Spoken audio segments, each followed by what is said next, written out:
Sip on this. When I started 2025, I might cry now. I never, and I mean I never thought I'd be doing a podcast. I had just moved out of state. I had just threw away a career of 30 years. I was getting certified to be a coach. I just finished a novel. A podcast was the furthest thing from my mind. If someone had told me, you're going to sit behind a mic, you're going to share your life, your marriage, your career pivots, and help people through some of their hardest transitions, I would have thought they were absolutely batshit crazy. But here we are. I'm going to cry. This year became about saying yes to things that scared the shit out of me. Truly being my authentic self.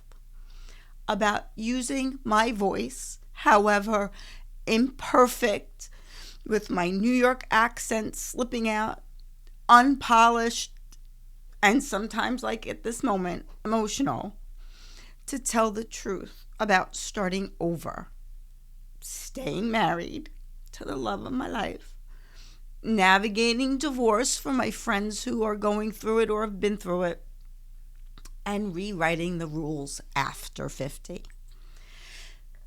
Sip on This wasn't born out of a grand plan. It was born out of real conversations. Conversations about career reinvention. Conversations about marriage. The messy, beautiful, honest kind. With my husband. Divorce. I ended up in a divorce field of people going through it, just kind of thrown into it, and my heart was touched by each and every one of them. Rebuilding alongside professionals who truly care about their clients, and busting those myths that tell people over 50 to sit down, boomer, stay quiet, or accept less. Bullshit. What you're about to hear are some of the most meaningful moments from this year. Moments that reminded me that growth doesn't come from being ready. It comes from being willing. You see the memes. Just take that step. I am living proof.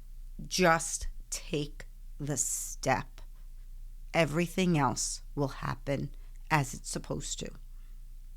So whether you're listening from the beginning or you found Sip on This somewhere along the way, thank you for being here.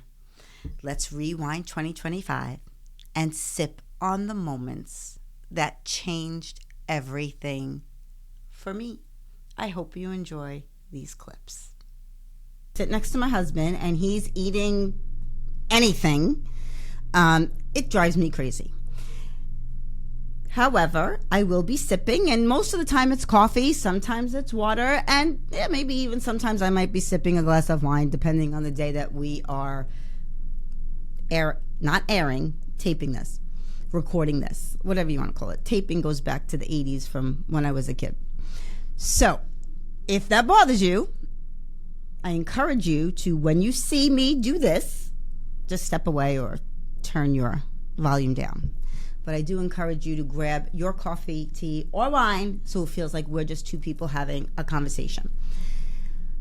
I'm going to start at the beginning, and I'm not going to give you all 30 plus years of my entire life because there's been a lot. And as I go through these podcasts, I will definitely touch on the moments that have shaped me.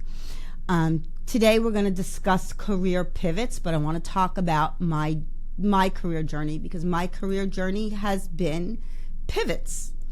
And today I was talking about that, and this is why I'm a little teary about it, because I stepped aside because I chose to, not because anybody made me, not because anybody forced me. It was my choice to be a mom and to help my husband with his business.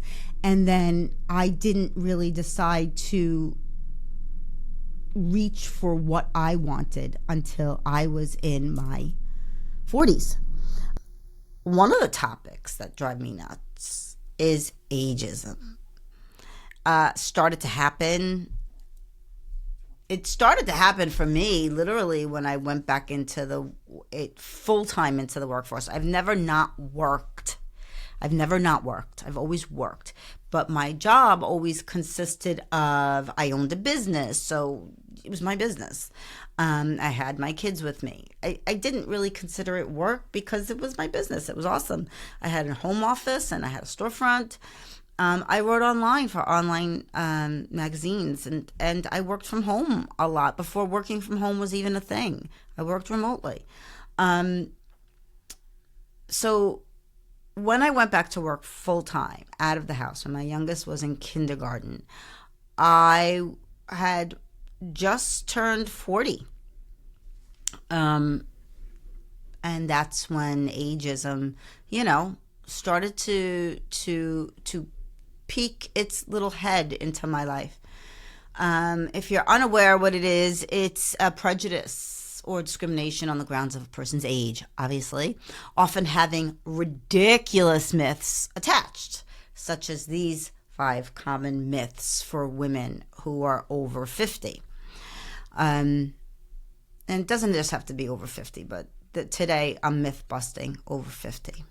I'm 57, so this topic's important to me because what I'm about to tell you are truly myths.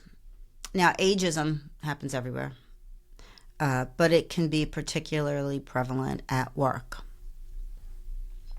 especially when you're dealing with stupid comments.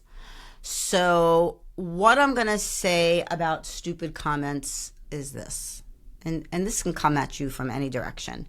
You cannot give life to someone's stupid comment. It says more about them than it does about you. So don't think about it. It says more about them than it does about you. Don't give it any life. It's just the 3 of us today in my cute little coffee shop behind us, chatting about topics that make us laugh or drive us nuts. And today we are pulling down the sheets on love, longevity, and what it really takes to build a marriage that grows with you.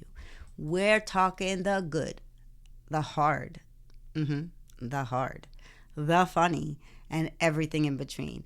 And yes, we're even going to play our own version of the newlywed game, but this time it's the old married couple game. Frank, who is my husband, is also my producer and director of this podcast. He is the father of my 4 sons, and I am positive of that. He is my best friend. He is also a co-host of the podcast I Love You Pops. I suggest you check it out. He's a television news director and the love of my life. So please settle in. Grab your coffee or your wine or bourbon if you like, or your water, and let's dive in and welcome my husband, Frank, who also enjoys a good dive. Hello, gorgeous. You never cease to make me blush. Of course. What else? It's fun. It's me. Mm-hmm. Just me being me. Welcome to sip on this. You brought your cup. I love your pops. Got my cup. Little cross promotion happening there. Oh, that's kind of loud. 10 hours later, you finally joined me. So, it takes a while to make perfection. So Frank, how long did it take to make you? I don't know. 9 months? Yeah. Takes a while to make perfection. Oh, thank you. So, how did we meet? The year was 1986. What happened that year? I don't know. I don't remember. Wow. I'm not that sports fan. Wow. Wow. I've been brainwashed by the dark side ever since since you and I started sharing a bed. You were whispering in my ear, "Come to the dark side. Come to the dark side." Yeah. Well, it happens to be the last year that the New York Mets won a World Series. Yes. And it was the year I graduated high school. And I met you the day after my birthday. It's the end of the year in December. And so I was out celebrating my birthday with my so-called best friend. And, this is going to sound like really shitty. So before everybody starts hating on me and like putting comments for the 5 people who actually watch my podcast. But I was thinking about this, about my friendship with her. And I don't know why I was thinking about my friendship with her just recently. Because maybe we were talking about friendships and how friendships grow and change in different decades of your life, and, things happen. And she was my so-called, and if you're not watching on YouTube or Spotify, it's air quotes happening right now, my so-called best friend, right? And, but she wasn't a good friend to me. I was thinking about this the other day. She really wasn't.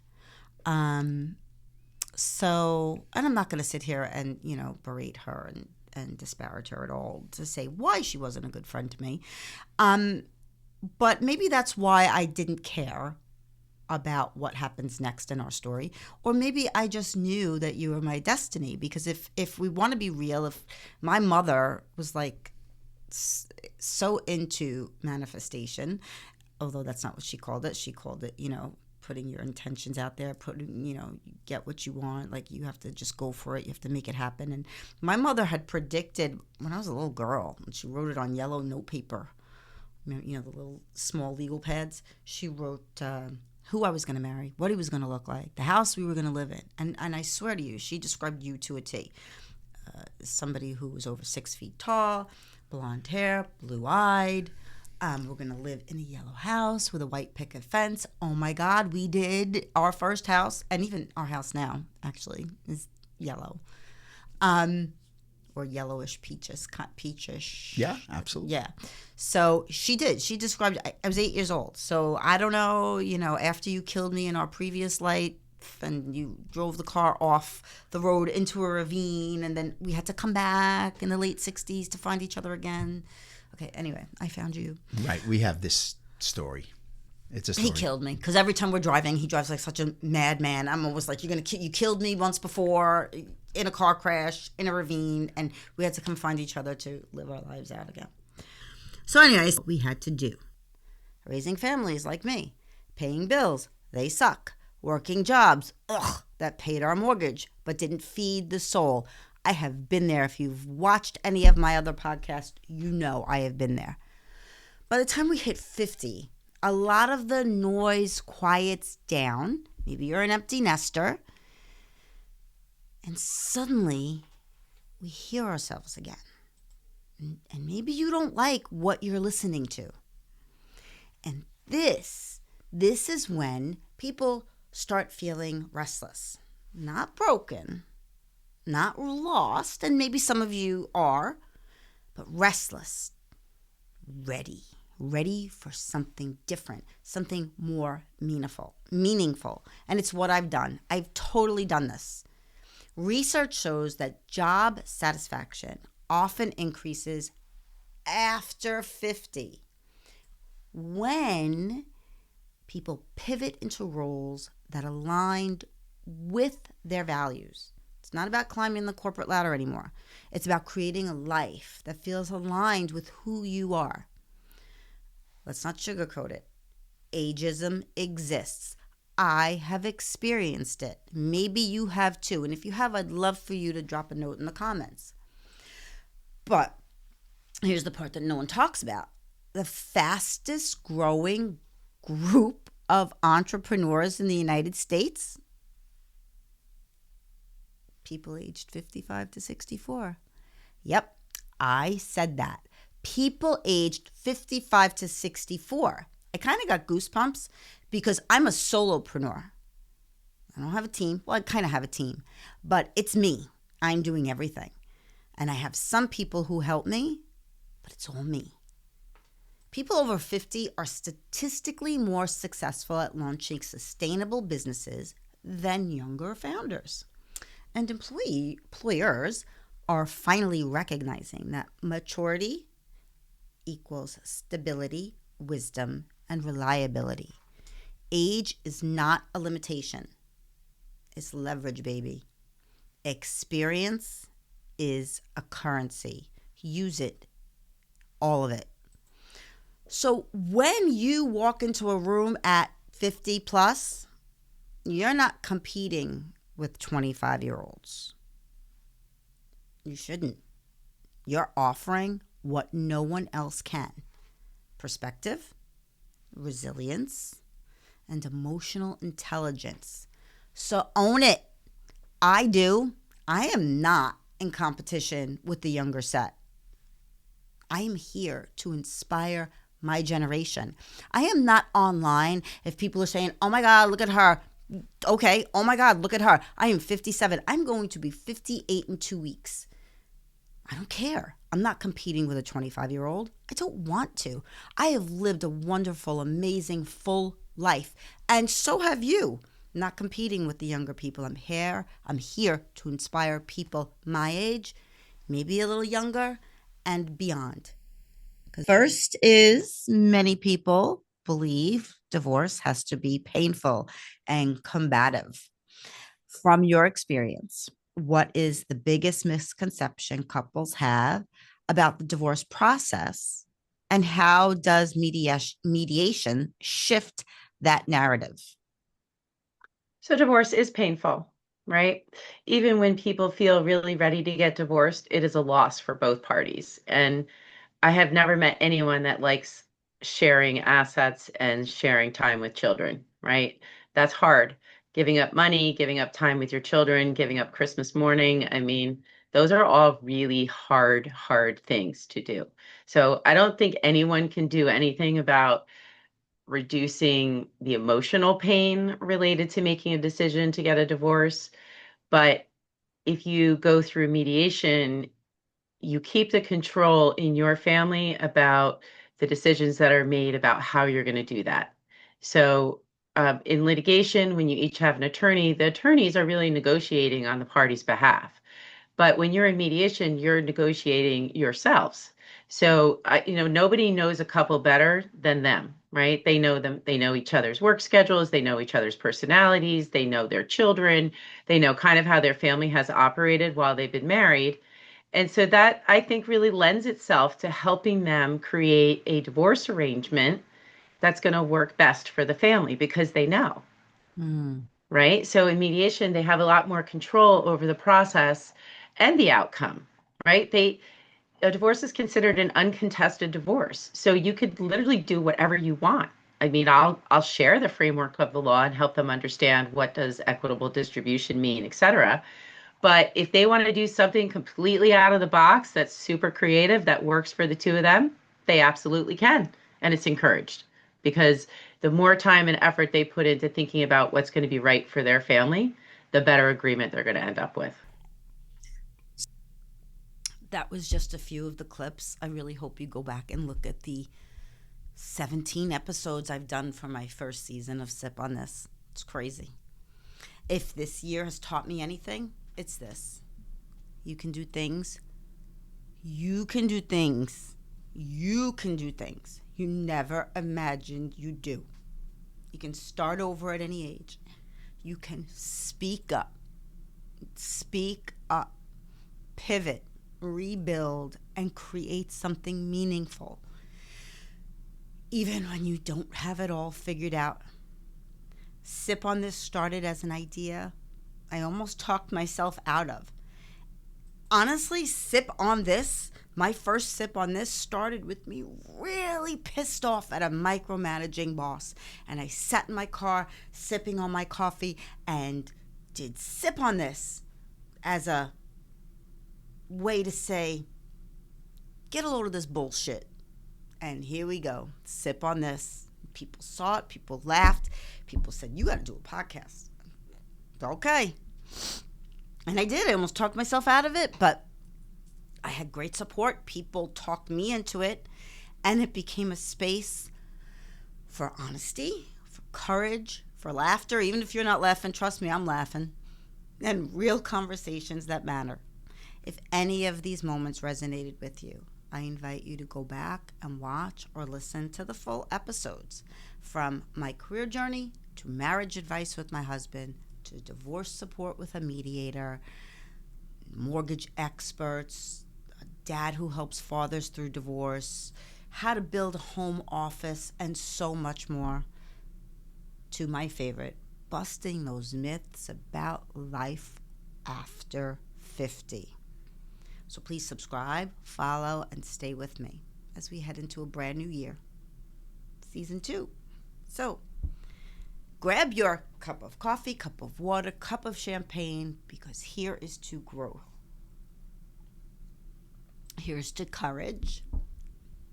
And here's to everything we're about to create in 2026. Until next time, keep sipping. I gotta get a tissue. Keep growing, keep rising, and remember to live your life as your authentic self, your version, no one else's. Sip on this, season 1. That's a wrap. I'll see you in the new year.